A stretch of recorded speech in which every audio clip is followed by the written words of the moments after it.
नहमदुहु व नुसल्ली अला रसूलिहिल करीम अम्मा बाद। 15 शाबान की जो रात है ये बड़ी मुबारक बड़ी फजीलत वाली रात है। और इस रात में अल्लाह जल्ल शानहू हदीस में आता है कि फ़यग़फ़िरु लिअक्सरि मिन अददि शाअरि गनम क़ल्बी, कि बनु कल्ब आप अलैहिस्सलाम के ज़माने में एक कबीला था जो उनकी अक्सर आदत ये थी कि वो बकरियाँ बहुत ज़्यादा रखा करते थे, बहुत ज़्यादा रखा करते थे। तो आप अलैहिस्सलाम ने जब इस रात के मामले में फरमाया कि इस रात में अल्लाह जल्ल शानहू इतनी ज़्यादा बख्शिश फरमाते हैं, समझाने के लिए, ये समझाने के लिए था जितनी बनी कल्ब की बकरियों के जिस्मों पर बाल हैं उससे भी ज़्यादा अल्लाह पाक बख्शिश के फ़ैसले फरमाते हैं। तो लिहाजा बख्शिश के फ़ैसले भी होने हैं तो अल्लाह मेरा भी नाम शामिल कर दे, तो बंदा ये भी कह सकता है। और अल्लाह जल्ल शानहू उमूमी मग़फ़रत का फ़ैसला भी फरमाते हैं और उसमें 6 बंदों के अलावा सबकी बख्शिश कर देते हैं। और ये 6 बंदे कोई कमी बयान करना मकसूद नहीं है, अगर वो कमी हमारे अंदर है तो अल्लाह ताला से हम उस कमी की वो कमियां हम दूर कर लें, माफ़ी मांग लें, अल्लाह माफ़ कर देगा। वो पहले कमी क्या है? शिरक ना हो हमारे अंदर, तो मुशरिक की भी बख्शिश नहीं होती। और नंबर 2 मुशाहिन, कीना रखने वाला, मतलब दूसरे के लिए बुग़्ज़ और नफ़रत रखने वाला, तो उसकी भी अल्लाह बख्शिश नहीं करते। तो साथ साथ ये भी अल्लाह से मांगते हैं कि अल्लाह ये कमियां हमारी दूर कर दे। नाहक कत्ल करने वाला, अल्लाह उसकी भी बख्शिश नहीं करते।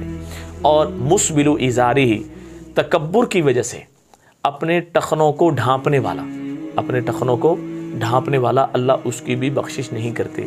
ये औरतों के लिए नहीं है, ये मर्दों के लिए बात कर रहा हूँ। टखनों को ढांपना मर्दों के लिए मना है और औरतों को हुक्म है कि भी वो अपने ठखनों को ढांपें, अपने जिस्म को ढांपें, उनका जो है ना ये उनके लिए ये हुक्म है। तो नंबर 5 कि अल्लाह जल्ल शानहू आक़ वालिदैहि, जो वालिदैन का नाफरमान है उसकी भी बख्शिश नहीं फरमाते। और मुदबिनु ख़म्रिन, जो शराब का आदी है उसकी भी बख्शिश नहीं फरमाते। बाकी सबकी बख्शिश हो जाती है। अब देख लें, अगर ये कमियां हमारे अंदर हैं तो अल्लाह ताला से माफ़ी मांगें और इंशाअल्लाह ताला अल्लाह यूँ भी नहीं कहेंगे कि इतनी देर में आया, कैसे आया, अल्लाह सारे माफ़ कर देंगे। अल्लाह जल्ल शानहू रेज़र फेर देंगे, बिल्कुल मिटा देंगे, बल्कि ऐसे माफ़ फरमाएंगे कि फ़रिश्तों को भी बुला देंगे, उन जगहों को भी बुला देंगे कि जो जगहें कल क़यामत के दिन गवाही देंगी, अल्लाह पाक उसको भी भुला देंगे। तो लिहाजा इन सारी की सारी बातों का हम एहतिमाम करें। और इस रात में इबादत करने का सबूत 17 सहाबा से साबित है। 17 सहाबा से 10 रिवायात ऐसी मिलती हैं कि इस रात में इबादत करनी चाहिए। तो लेकिन इबादत जो हमने करनी है वो अल्लाह के नबी से साबित नहीं है। सिर्फ सलातो तस्बीह लाजमी पढ़ें, सलातो तस्बीह की लाजमी जमात करवाएं, नफल की तो जमात हो ही नहीं सकती। और एक और बात अजीब, आज एक नया जो है ना जी तरतीब निकल चुकी है, औरतें भी तरावी की जमात भी करवा रही हैं और जो है ना जी तदाई की जाती है, तशहीर की जाती है, लोगों को बुलाया जाता है। ये बिल्कुल गलत है। ये सब, औरत इमाम बन ही नहीं सकती, औरत तो इमाम बन ही नहीं सकती। तो इसी तरह औरत जो है सलातो तस्बीह की जमात का इमाम भी नहीं बन सकती जी। नफली इबादत है, अलग-अलग है। और इसके लिए यूँ भी नहीं ज़रूरी है कि जो इबादत है, मैं इबादत के खुलासे में बात कर रहा हूँ कि इबादत में क्या क्या चीज़ है। कि इबादत अल्लाह के नबी से तो कोई ज़िक्र, कोई नफल, कोई नफलों के अंदर सूरत कोई भी तय नहीं है। हाँ, इबादत करें। और इबादत की सही तरतीब क्या है, मैंने हज़ारों किताबें जो है ना जी देखी और बड़े बड़े उलमाए किराम, मुफ्तियान किराम, उस्ताद मोहतरम से जो है ना जी फैज़याबी हुई, तो सब के सामने बैठा, मुझे 4 बातें समझ आई कि नफली इबादत को 4 बातों में बंद कर दो। यानी गोया कि उन सब हजरात ने नफली इबादत को 4 बातों में बंद कर दिया कि जब भी हम नफली इबादत करें, बेशक 10 मिनट है, बेशक 20 मिनट है, बेशक आधा घंटा, जितनी मर्जी करें, तय नहीं है। उसको क्या करें, नफल पढ़ लें, 2, 4 जितने आप कर सकते हैं नफल पढ़ लें। और नंबर 2 कुरान को देख के पढ़ लें। नंबर 3 जिक्र कर लें, तस्बीह पकड़ लें और ध्यान तवज्जो से जिक्र कसीर कर लें। और नंबर 4 दुआ मांग लें। नफली इबादत बेशक आप 10 मिनट भी कर रहे हैं तो इन चारों इबादतों को उसमें लाजमी तौर पे हिस्सा होना चाहिए।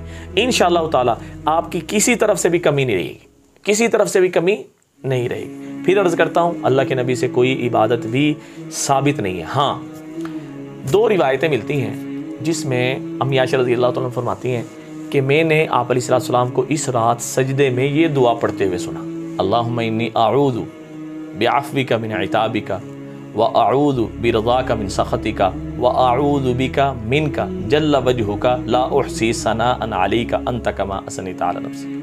ये दुआ पढ़ते हुए सजदे में आप अलैहि सल्लम ये दुआ पढ़ रहे थे। अम्मी आयशा रज़ियल्लाहु अन्हा फरमाती हैं, और सजदे से उठकर आप अलैहि सल्लम ये दुआ मांगी, अल्लाहुम्मा रज़ुक़नी क़ल्बन नक़िय्यन मिनश्शिर्कि बरिय्यन ला काफ़िरन वला शक़िय्यन। ये दुआ आप, ये दो दुआएं, एक सजदे में मांगी आप अलैहि सल्लम ने इस रात, और एक सजदे से उठकर मांगी।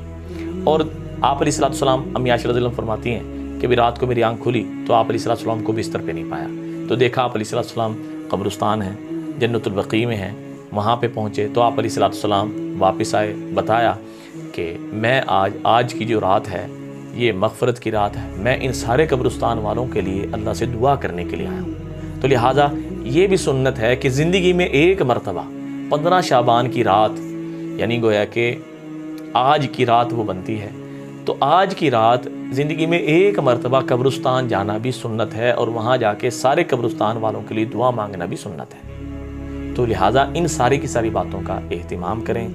फिर अर्ज़ करता हूँ, इबादत का कोई तरीका नहीं है। सलात व तस्बीह आप पढ़ना चाहते हैं तो पढ़ें, लेकिन ये समझ कर के इसमें ज़रूरी है, ज़रूरी नहीं है। और उसमें अगर आप इबादत में थके हुए हैं, काम में लगे हुए हैं, कुछ कम से कम दर्जा ये है, कम से कम दर्जा ये है कि इशा की नमाज़ जमात से पढ़ लें, फजर की नमाज़ जमात से पढ़ लें। इंशाअल्लाह ताला अल्लाह जल्ल शानु सारी बरकतें अता फरमा दें। और जो इबादत ना कर सके, जिनका रोज़ा ना रख सके, वो कोई काबिल एतराज़ नहीं, वो कोई काबिल मलामत नहीं, वो कोई काबिल गुस्सा नहीं, वो कोई काबिल जो है ना जी मुसम्मत नहीं कि उसको जो है ना जिसकी बुराई की जाए, उसको मलामत की जाए, उस पर एतराज़ किया जाए, नहीं, ऐसी कोई भी बात नहीं। तो लिहाजा इन सारी बातों को महफूज करें, सदक़े जारिया समझ के आगे शेयर करें, दुआओं में याद रखें। अस्सलामु अलैकुम व रहमतुल्लाहि व बरकातुहू।